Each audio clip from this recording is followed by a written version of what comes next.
kita tidak boleh melawan kodrat. Ya, setinggi apapun profesi kita, setinggi apapun jabatan kita, sebanyak apapun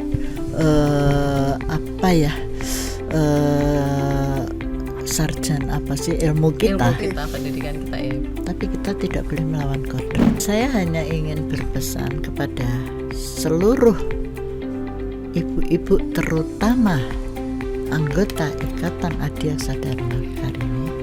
Satu, keikhlasan. Kedua, kerjakanlah semua apa yang sudah menjadi kodrat dari perempuan.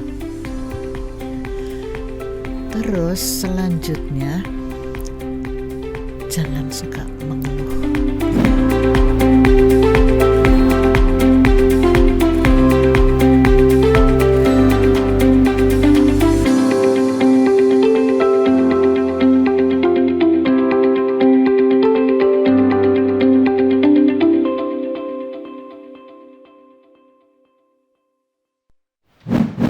Assalamualaikum warahmatullahi wabarakatuh. Sobat Adiaksa dimanapun Anda berada, saya Marcel. Saya Marta. Masih dalam rangkaian memperingati Hari Kartini pada tanggal 21 April kemarin. Kali ini kita membawakan tema Perempuan Sukses dalam Karir dan Keluarga. Suatu kehormatan bagi kami, hari ini kita kedatangan sosok ibu para adiaksa, dan beliau merupakan istri dari Bapak Jaksa Agung Republik Indonesia, dan juga beliau merupakan Ketua Umum Ikatan Adiaksa Dharma Karini. Apa kabar Ibu? Alhamdulillah sehat. Ibu, kami beserta warga Adiaksa dan beserta teman-teman kru mengucapkan mohon maaf lahir batin Ibu. Sama-sama, saya juga mohon maaf lahir batin. Selama ini sebagai orang tua biasanya lebih banyak salah. Bercerita soal Kartini, kita juga mesti ingat, saya rasa semua kita anak lahir dari orang tua. Bercerita soal nama nih Bu, izin. Dalam kajian sastra klasik itu terdapat cerita tentang perilaku Panembahan Senopati yang gemar tirakat, menjalani topo broto, mencegah makan tidur dan suka berkelana di tempat sepi. Dalam salah satu bait bab sinom dari Serat Wedatama terdapat kata neng tepining jalanidi sruning broto kataman wahyu diatmiko.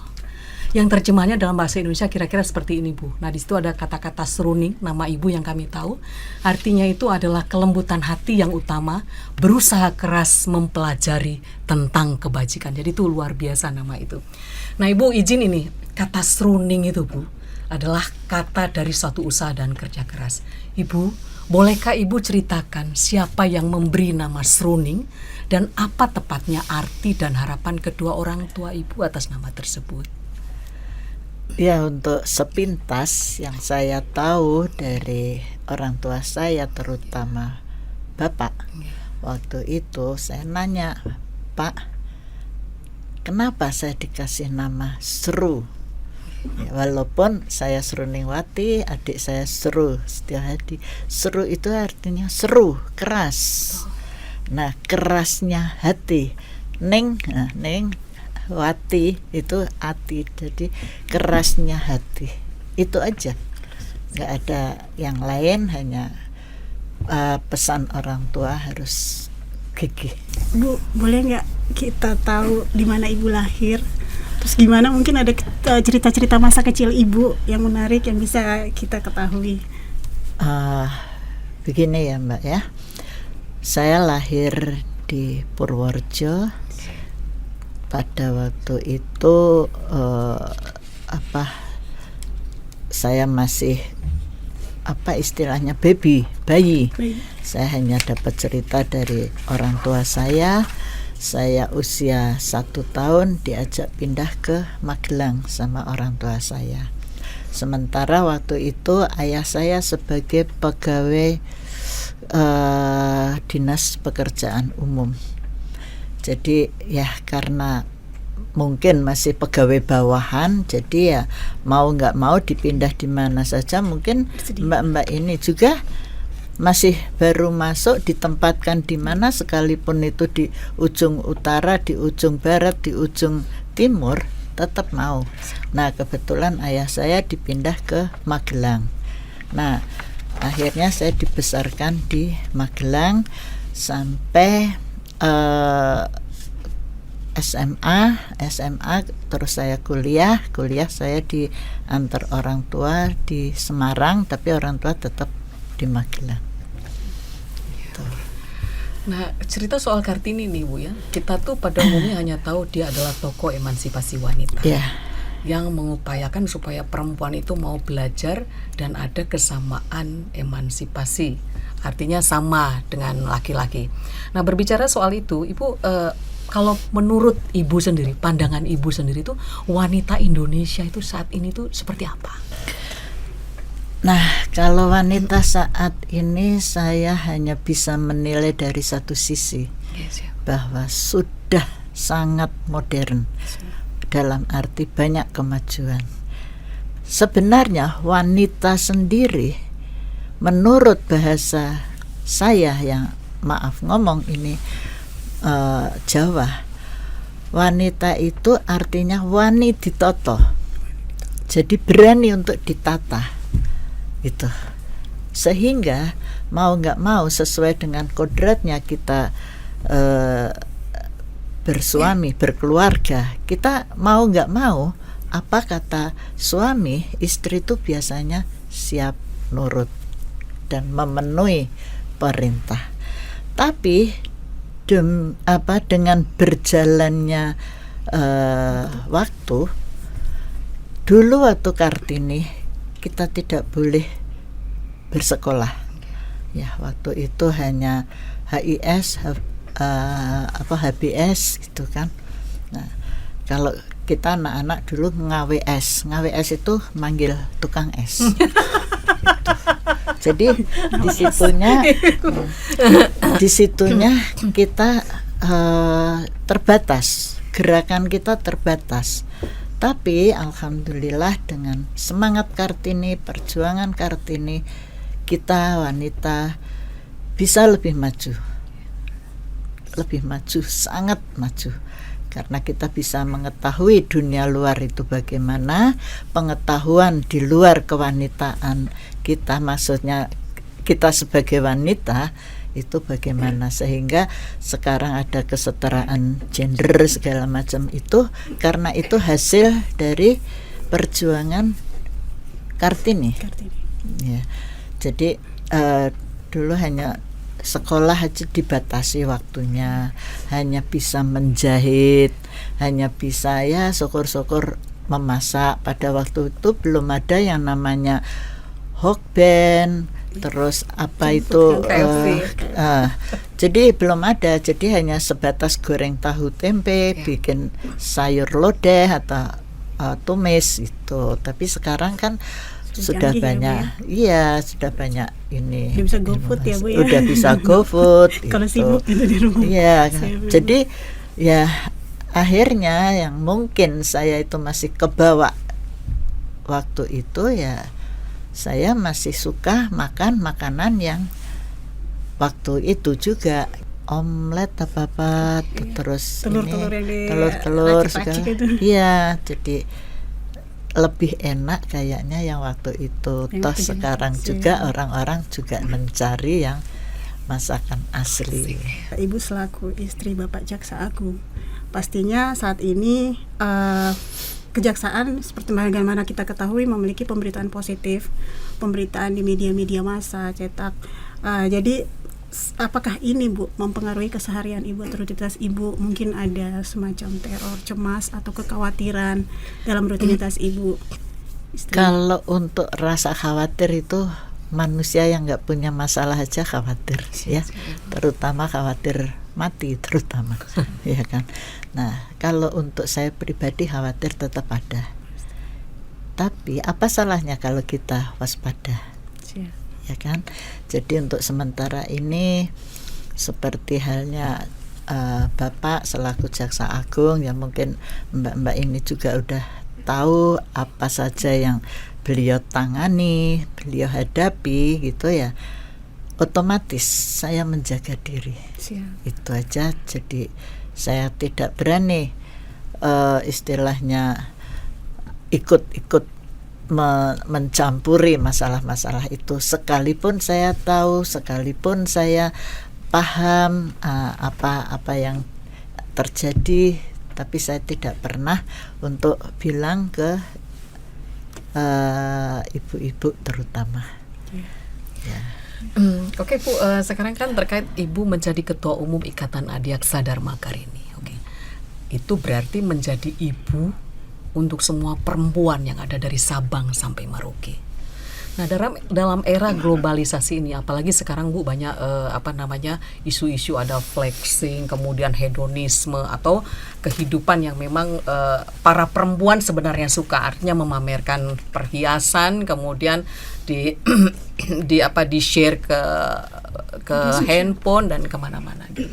Nah, dalam menghadapi ini, izin Ibu, kami tuh ingin bagaimana arahan yang Ibu berikan sehingga itu memotivasi anggota IAD yang dulu mungkin Bu ya, sorry saja, mungkin ada kesukaan yang memang bertentangan dengan apa yang sekarang harus kita hindarkan. Itu kira-kira apa ya Bu yang memang terkait dengan itu semua yang dilakukan Ibu, izin? Terus terang, saya selama 35 tahun baju saya warna coklat semua. Sehingga saya tidak pernah punya pikiran untuk action untuk pakai baju ini, baju itu, tidak pernah. Nah, sekarang saya mendampingi Bapak, dan sekarang Bapak ada diberi instruksi oleh pimpinan tertinggi kita, sehingga saya juga nggak kaget. Nah, sementara yang selama ini saya jarang bergaul dengan ibu-ibu secara kewanitaan, saya tidak bisa ngelarang dan saya tidak berani ngelarang karena itu hak dan kemampuan mereka. Ya, di situnya saya hanya bisa menampilkan sosok saya yang seperti ini. Ibu-ibu mau ikut saya, alhamdulillah, itu yang saya harapkan. Ibu-ibu nggak mau ikut saya, kira-kira malu sendiri nggak? Nah, itu aja. Saya nggak pernah kok, Bu, jangan pakai itu. Nah, karena apa? Karena di IAD sendiri sementara sedang mengenakan baju seragam IAD, kita tidak boleh memakai perhiasan, taruhlah gelang terutama, terus kalung, itu nggak boleh. Nah, di situ hanya diizinkan jam tangan dan cincin kawin, tapi ya masih ada cincin berlian. Ya. Giwang kita pakai yang mutiara kecil itu, ya kan. Jadi ya karena sudah tertera dalam ADART di IAD, ya silahkan ibu-ibu memperdalam isi ADART.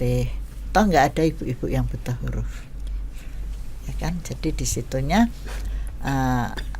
saya persilahkan ibu-ibu untuk ya menyesuaikan. Sebenarnya udah ada ya Bu ya? Sudah ada. Jadi supaya Sobat Adiaksa tahu, inilah stylenya Ibu, inilah Ibu Suruning. Sobat Adiaksa pasti nggak pada tahu, atau mungkin ada yang sudah tahu, ada yang belum tahu, bahwa ibu kita ini berprofesi sebagai jaksa. Ya. Itu dulu, sekarang sudah mantan jaksa. Tapi kami pengen tahu, Bu, apakah itu cita-cita ibu dari kecil? Kalau mau dikatakan cita-cita, sebenarnya bukan itu cita-cita saya. Menarik. Iya, cita-cita jadi apa, Bu? Enggak, saya waktu itu sekolah SMA jurusan sosial. Nah, cita-cita saya hanya satu, pengen jadi seniman, pelukis. Orang tua saya dua-duanya enggak mengizinkan. Pakai bahasa Jawa, maaf ya, wong wedok arep petakilan. Nah, maksudnya itu perempuan kok mau petakilan lah gitu. Plek-pleknya banyak, mau jadi ini, mau jadi itu, tahu pelukis yang identik dengan laki-laki kali ya, Bu ya. Itu dia yang nggak tahu saya apa alasan beliau. Nah, sudah saya diam. Akhirnya ibu dengan bapak saya mengarahkan saya untuk kuliah. beliau ini mengarahkan, mengantar saya sampai saya daftar. Dulu nggak ada tes sih, masuk kuliah daftar gitu, asal nilainya mencukupi. Saya kuliah di Universitas Diponegoro. Nah, selama kuliah itu ada suka dan ada duka, ada asiknya. Sukanya agak gagah sedikit ya. Kita mahasiswa, maha itu besar. Nah, berarti udah termasuk gede, nah, gitu. Terus sudah itu ya bangga bisa masuk Universitas Diponegoro. Waktu itu kan masih sedikit universitas gitu. Nah, akhirnya saya lulus jadi sarjana hukum karena saya masuk Fakultas Hukum. Gimana ya, saya harus bicara apa ini? Kalau saya nggak bicara di sini, mungkin ada yang melihat, beliau tahu. Tapi kalau nggak ada yang melihat, nggak ada yang tahu. Nah, jadi di situnya ibu saya itu punya kakak sepupu. Ya, terus terang aja karena juga sudah almarhum, beliau adalah seorang jambin. Waktu itu belum ada wajah, hanya jaksa agung dengan jambin, orang kedua jambin. Nah, saya benar-benar saya nggak punya cita-cita ingin jadi jaksa, nggak ada. Bahkan pada waktu itu saya bukannya sombong, ini kenyataan. Kalau beliau-beliau yang istilahnya ngurusin saya, beliau-beliau tahu. Bu, ini ada SK dari Bapak. Waktu itu nggak tahu stafnya Jambin itu, saya namanya juga nggak ingat. Di situnya bahwa saya diterima di kejaksaan sebagai PNS. Nah, kalau mbak-mbak ingin tahu, SK itu datang ke rumah. Seminggu kemudian baju dinas, kain dinas datang lengkap dengan atributnya. Itu pun saya masih nanti dulu. Sebulan saya baru jahitkan. Karena apa? Karena waktu itu dari Biro Kepegawaian untuk Jawa Tengah itu apa sih namanya ya? Kalau asisten pembinaan gitu maksudnya? Nggak tahu waktu itu siapa itu, Mbak Tati itu, beliau nelpon. Nah, Mbak Ning, saya ditelepon dari Jakarta, kapan Mbak Ning mau melaksanakan tugas? Oh, enak bener. Enak ya? Enak. Nah, kapan lagi kalau nggak dulu? Nah, akhirnya saya mulai kerja itu SK itu bulan Maret. Mei pertengahan saya baru melapor karena waktu itu saya berdomisili di Magelang ikut bapak ibu, akhirnya saya ditempatkan di Semarang, di Kejati Semarang.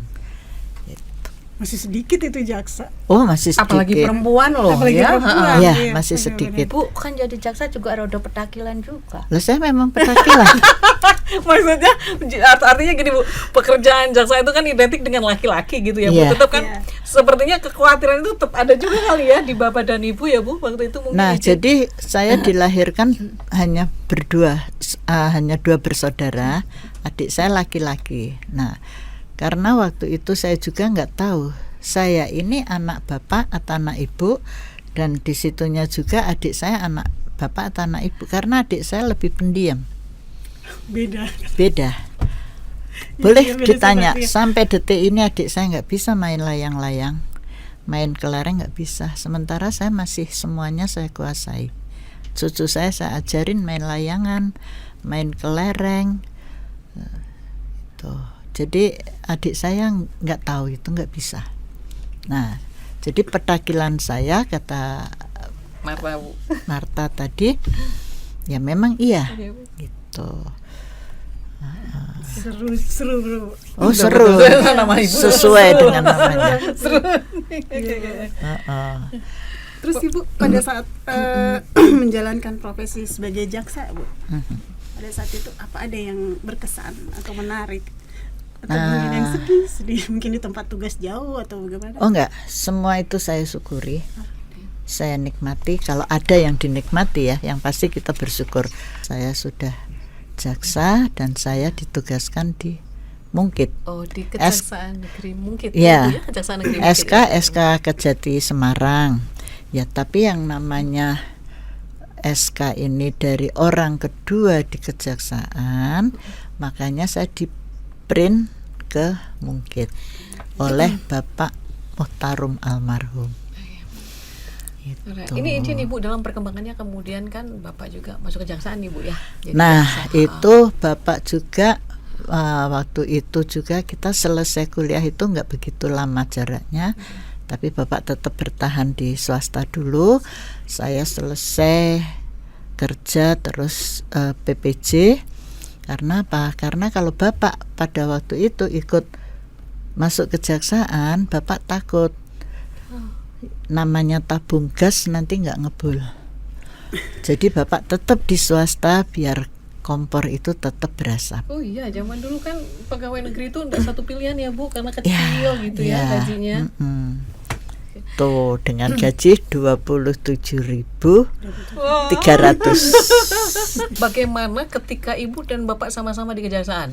Ini kan anak-anak tuh ada yang lihat nggak sih Bu? Ibu sidang misalnya, terus Bapak juga sidang atau ngurusin yang lain. Ini boleh saya bercerita dari awal? Monggo Ibu. Ternyata Bapak ditempatkan sebagai CPNS di Jambi.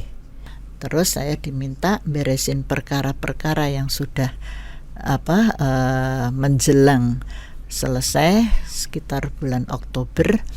Saya nyusul ke Jambi dengan membawa 2 orang anak saya yang pertama dan anak saya yang kedua. Itu. Nah, tapi Bapak mesti lapor dulu tanggal 15 Agustus. Jadi Bapak ke Jambi dulu dan tanggal berapa ya, pokoknya sekitar 20 Oktober ya, karena belum Sumpah Pemuda waktu itu, Bapak jemput di Bandara Jambi. Dan pada waktu itu Jambi bukan seperti sekarang, masih alang-alang tinggi, rumput-rumput liar masih tinggi. Saya turun dari pesawat, Bapak nunggu di bawah, nangis ya. Karena Ibu ikut. Karena Bukan Ibu ikut. Apa tempatnya juga masih ya Bu? Bukan karena ikutnya atau tempatnya. Dia siapa? Saya gendong gandeng nenteng. Nah, itu Gendong, gandeng nenteng. Nah, itu. Jadi Bapak kok segitu ya? Sendiri Gitu. soalnya Sendiri, nggak ada yang nganter. Itu karena uang untuk beli tiket aja udah ya udahlah dimepet-mepetin gitu. Nah, disitunya Bapak nanya ke saya, kamu mau ikut orang tua atau mau ikut saya? Kalau mau ikut orang tua ya udah saya sendiri. Nah, kan nggak mungkin ya kan, anak-anak saya gimana nanti. Nah, akhirnya ya udah. Ternyata di Jambi kebablasan. Bapak kurang lebih 13 tahun lebih, sementara saya cuma 17 tahun. Kok malah lamaan Ibu? Ya saya nunggu anak-anak sekolah. Kita tidak boleh melawan kodrat. Oke. Iya Bu. Ya, setinggi apapun profesi kita, setinggi apapun jabatan kita, sebanyak apapun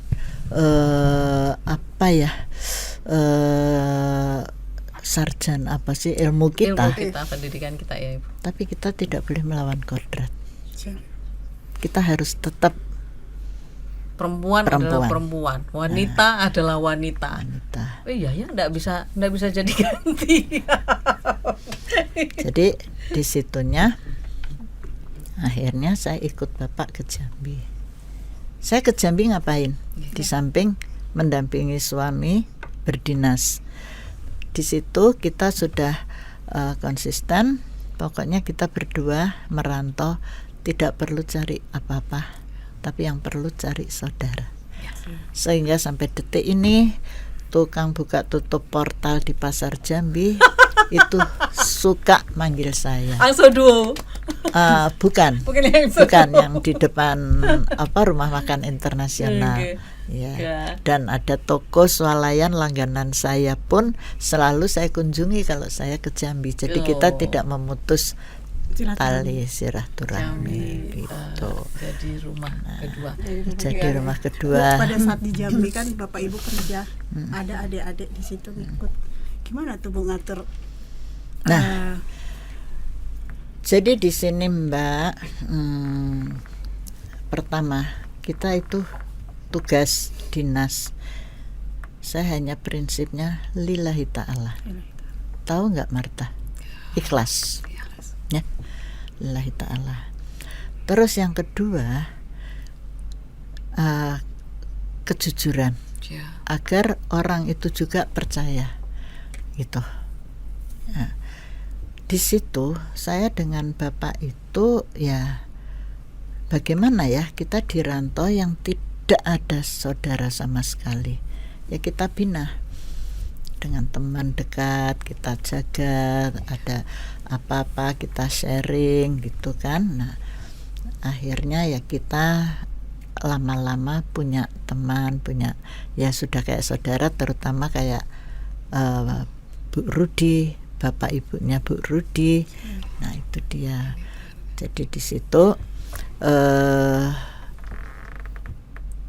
tidak ada salahnya dan tidak ada jeleknya kalau kemarin 2022 awal pertengahan ya Agustus kita berdua dinobatkan sebagai sosok dan diberi gelar sebagai sosok orang Jambi. Tokoh Jambi kan Jambi. seperti rumah, jadi rumahnya ibu, bapak dari Jawa Barat, ibu Jawa Tengah. dari Jawa Tengah. Ketemu di Jambi, ya orang Jambi mau menobat, bukan ketemu, maksudnya lebih lama di Jambi ya, Bu Iya, Izin ya, Bu. iya. Lebih lama di Jambi ya dinobatkan jadi Rajo Jambi. Iya, gelarnya saya lupa juga. Rajo Iya. Jambi siap Ibu ya. Ternyata tempat kita kemudian hidup, tempat kita bergaul dan teman-teman tuh banyak ya Bu ya, mempengaruhi pola hidup kita, cara berpikir kita, cara pergaulan kita, sehingga karakter watak dari satu daerah yang berbeda-beda kita segera bisa menyesuaikan karena pergaulan. Kalau kita mengurung diri, aduh saya kan istri Kajari, ngapain saya mesti harus senyum, harus nyapa. Tukang sapu di depan kantor Kejati itu waktu itu, nggak tahu masih atau nggak sekarang, kalau saya nggak kelihatan mesti ditegur, yuk kok kayaknya udah seminggu ya nggak kelihatan. Ayo Model Jambi paling ayo. Dan itu saya prinsip, saya tidak boleh marah dan nggak boleh tersinggung. Itu prinsip, karena ya orang itu kemampuannya juga di situ. Nah, saya di sini saya juga merasa ngerepoti dia lagi nyapu kok saya lewat, kan nggak enak. Etika itu kan ya gimana ya, karena saya masih pegang teguh etika sih. Itu aja. Kepada siapapun ya, Bu, kepada ya? siapapun. Bu, selain di Jambi, boleh tahu nih, habis dari Jambi Ibu saya pulang ke Bandung. Oh, Ibu pulang ke Bandung. Dari Jambi 2004 saya kembali ke Bandung karena anak saya yang kecil sudah selesai SMP langsung sekolah SMA di Bandung. Sementara bapak waktu itu saya tetap di Jambi. Bapak pindah Kajari Bangko. Dari Bangko berapa lama kemudian ditarik menjadi Aspidum Jambi. Dari Aspidum Jambi berapa bulan ditarik jadi Aspidsus Aceh. Mungkin dalam perkembangan Bu ya, dalam perkembangan tugas kan Bapak tuh lihat juga Ibu repot, kemudian ngurus anak-anak sambil kerja, terus Ibu pernah nggak Bu gini, udahlah berhenti aja lah yang satu, nah gitu nggak Bu izin? Oh enggak. Kalau Bapak kalau orang Jawa bilang sak karepmu. Ya, tahu. Terserah kamu. Ibu.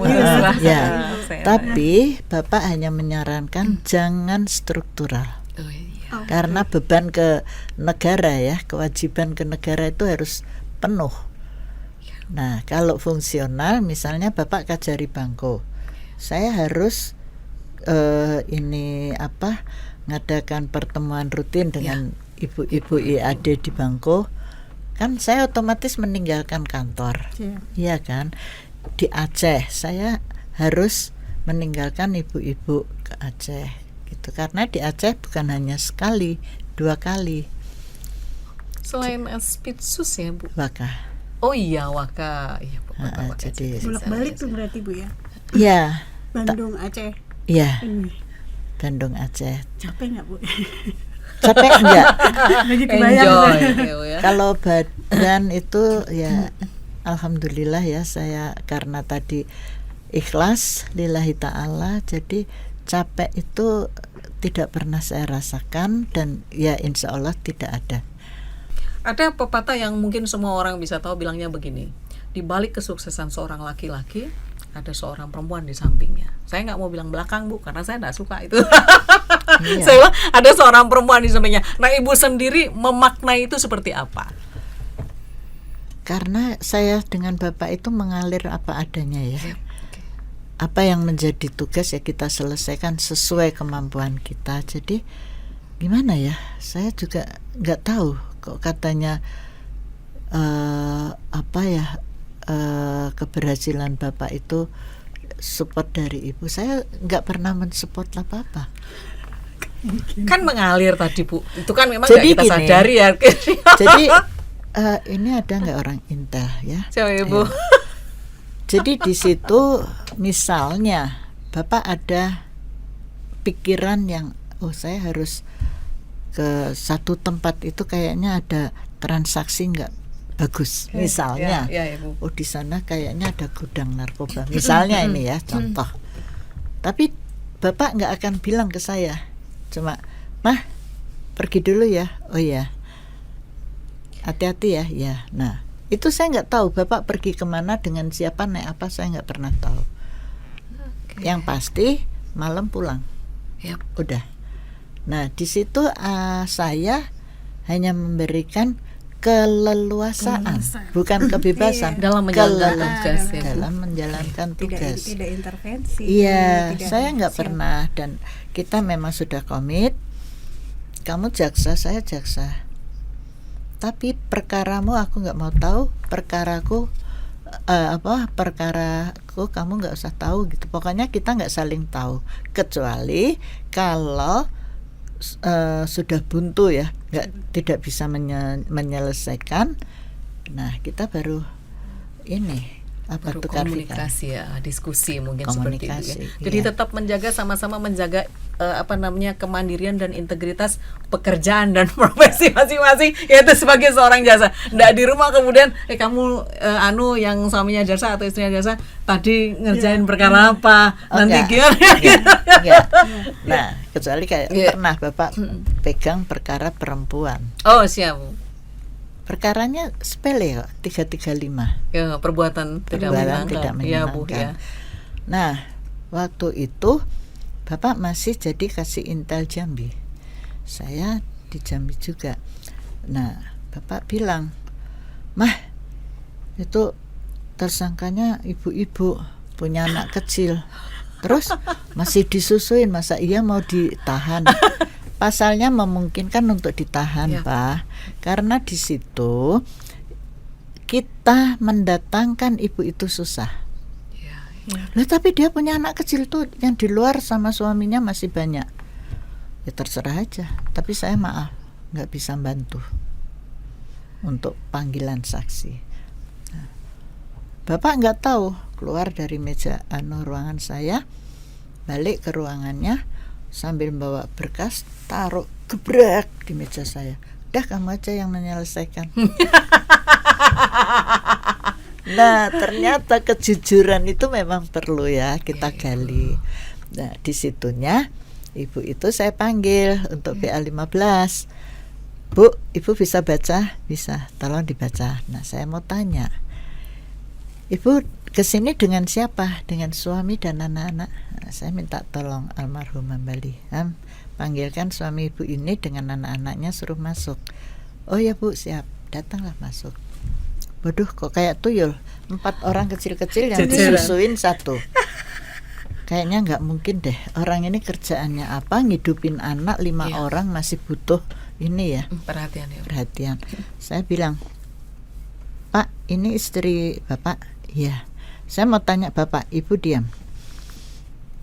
Pak, ini anak Bapak berapa? Anak saya baru 2, yang ini dan yang lagi di pangku istri saya. Lah yang 3 anak siapa? Anak kakak saya. Ketahuan ya Bu. Iya, Bapak kena tipu kan? Nah, sudah itu, tapi saya jangan ditahan ya Bu. Ya udah sekarang gini, saya di sini kan kerja, ada kepala saya, atasan saya, kepala kejaksaan negeri. Nah terus ini gimana? Ya udah, ini belangko Ibu isi, Bapak saya persilahkan keluar dengan anak-anak. Bu, tapi saya jangan ditahan ya. Iya, coba nanti lihat keputusan Kajari itu. Nah, tapi kan dia nggak tahu administrasi kita. Nah, saya Kejari Jambi dengan Kejati Jambi kan tinggal nyebrang. Nah, saya pesan dengan yang ambil suaminya tadi, tolong ya, nanti saya dikasih tahu bikinkan T4 ya kalau nggak salah apa, untuk penahanan. Nah, terus sudah itu diketik dadat. Nah, akhirnya jam 1:30 dia jalan, mau siap-siap jalan ke lembaga. Ibu itu diajak. Nah, saya kan udah pergi dari Kejari mau ke Kejati. Bu, nanti ikutin apa perintah Bapak itu. Tapi saya kan nggak ditahan kan Bu. Ya tunggu Bapak itu, dia lebih ini tahu dari saya. Saya nggak tahu. Saya mau rapat di Kejati padahal saya makan supermie. Nah, boleh kan bohong untuk keberhasilan. Keberhasilan nahan. Bukan bohong, mencegah adanya satu permasalahan ketika bertemu kita dengan sebagai sesama perempuan. Mungkin dikira kurang mempunyai rasa manusiawi, hati nurani segala macam. Itu Bapak itu. Memang dasar kamu nggak punya kemanusiaan. Ya, gimana mau punya kemanusiaan? Saya sendiri manusia kok. Gitu. Tapi Bu, untung juga nggak gitu kan, ketahuan dibohongin. Ternyata bukan anaknya 5. Bukan, saksinya masih ada. Itu istri Kajati Sumatera Selatan, si Maria. Ibu Maria, iya. Ada dia. Jadi di situnya akhirnya saya tahan 3 bulan 15 hari, lumayan untuk membuat orang itu jerak. Karena saya prinsip nahan seseorang itu bukan karena apa, untuk tidak mengulangi perbuatan yang tidak benar gitu. Nah, itu Bapak yang marah dengan saya. Kamu memang nggak punya kemanusiaan. Berarti memang sebenarnya Ibu sudah mengiringi peran Bapak. Jadi frasa itu tuh ada benernya. Buktinya kan ini dalam keberadaan bahwa Bapak itu ya kurang jeli, Bu. Menurut saya kurang jeli aja. Dan bukan kurang jeli, Bapak itu lebih banyak iba. Oh, karena rasa iba yang mendominasi ya, buat rasa dominasinya rasa iba. Seorang perempuan dengan membawa seorang bayi yang jelas itu anaknya. Jadi nggak tega. Padahal dikira anaknya 5, padahal cuma 2. Itu. Jadi ya itulah keuntungan orang pecicilan. Nah, petakilan. Pecicilan bukan petakilan loh, Bu. Iya, pecicilan, petakilan ada di saya semua. Nah, yang satu Pak Rudi bilang biayaan. Biayaan. Itu. Bahasa ya. Oke, Marcel, apalagi nih kira-kira? Ibu kembali ke organisasi Ikatan Adiaksa Dharma Karini. Pasti Ibu punya strategi untuk memperkenalkan IAD di luar, di eksternal kita. Jadi begini ya Mbak ya, saya memperkenalkan IAD di luar itu tidak mungkin dong saya langsung. Saya hanya sebatas ibu-ibu istri menteri yang kita sebut dengan OASE ya. Nah, selebihnya untuk ke daerah itu saya siapkan, saya minta tolong ke istri-istri Kejati. Nah, sementara di antara sekian puluh Kejati Itu ada yang aktif, ada yang suka aja. Nah, udah kalau memang nggak bisa terjun langsung, dengan majalah Bina Wacana itu sudah mencerminkan bahwa kita ada organisasi di intern kejaksaan. Tolong, itu pun susah.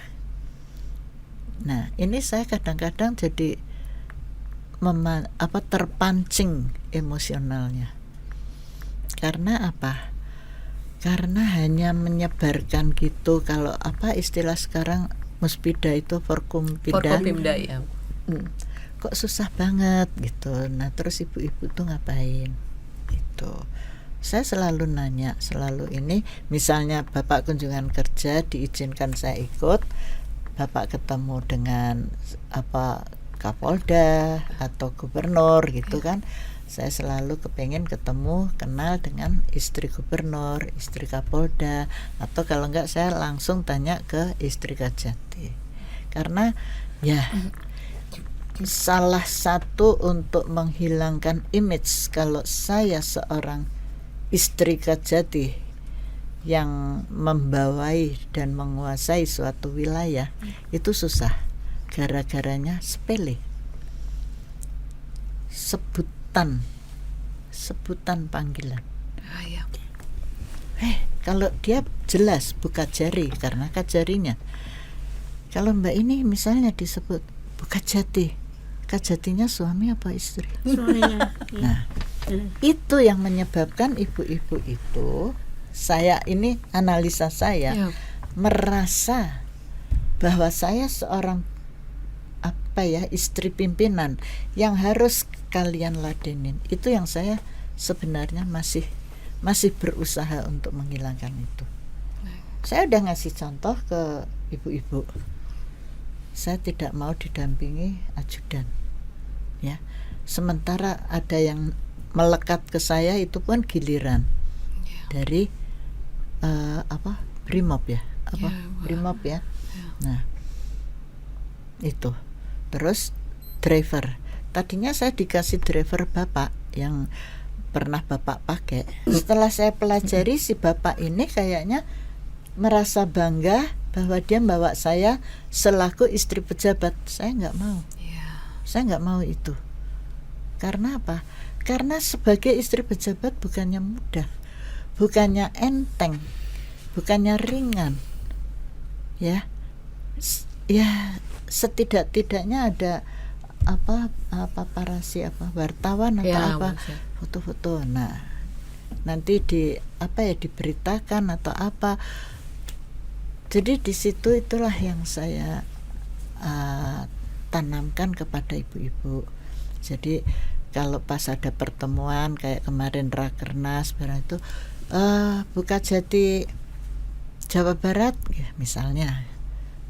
Kajati Jawa Barat perasaan laki-laki. Saya negurnya gitu. Oke. Nah, kalau saya negur, Bu, jangan itu akan tersinggung, iya kan? Nah, tapi kalau kita agak dibelokkan dikit, loh, Kajati Jawa Barat udah ganti. Perasaan asap. Nah, gitu aja. Ya, tapi Bu, begini. Itu juga menyebabkan sebenarnya secara filosofi ya Bu ya, secara filosofi menyebabkan mungkin para istri merasa bahwa dia juga adalah pejabat atau pemimpin seperti suaminya. Nah, itu juga mungkin yang menyebabkan mereka kemudian mungkin ya mau dilayani jadi pria ya, tapi Ibu sudah membuat sesuatu yang berubah. Ya, artinya perubahan yang memang itu Bu, kalau kita tidak melakukan dari sekarang memang itu akan terus Bu. Iya. Akan terus. Dan itu kita memerlukan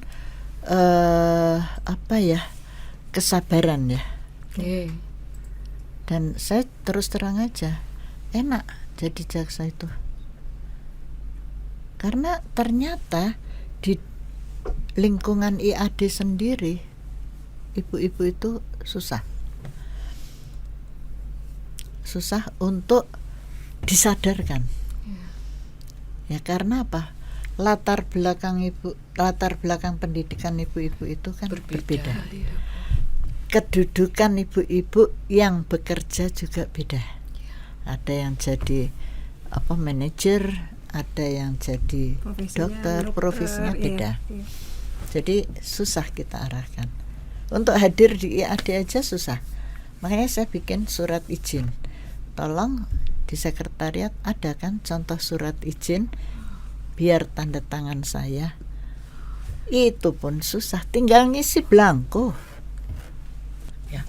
Ibu, tadi kan untuk istri perempuan yang ada di wilayah kita di Kejaksaan. Nah, sekarang kami ingin nih Bu, para sobat Adiaksa ini bukan hanya terdiri dari jaksa, istri jaksa, bukan hanya ya, tapi mungkin seluruh perempuan Indonesia yang saat ini melihat dan mendengar serta menyaksikan acara podcast ini tuh pengen tahu, selaku seorang perempuan yang bernama Sruning gitu, yang kuat, yang sekarang menjadi Ketua Umum Ikatan Adiaksa Dharma Karini dan pernah menjadi seorang jasa, Bu, apa kira-kira pesan buat Ibu kepada seluruh perempuan Indonesia, terutama begini Bu, kalau dikatakan sekarang perempuan itu rada aneh-aneh kita ini banyak kan, kenapa? Penat mungkin, letih mungkin dengan situasi, apakah mereka sedang bekerja, apakah hanya sebagai seorang ibu rumah tangga. Nah tuh kira-kira menurut Ibu pesan untuk mereka itu apa? Saya hanya ingin berpesan kepada seluruh ibu-ibu, terutama anggota Ikatan Adiaksa Dharma Karini, satu, keikhlasan. Ya. Kedua, kerjakanlah semua apa yang sudah menjadi kodrat dari perempuan. Ya. Terus selanjutnya, jangan suka mengeluh. Yes. Kerjakan semua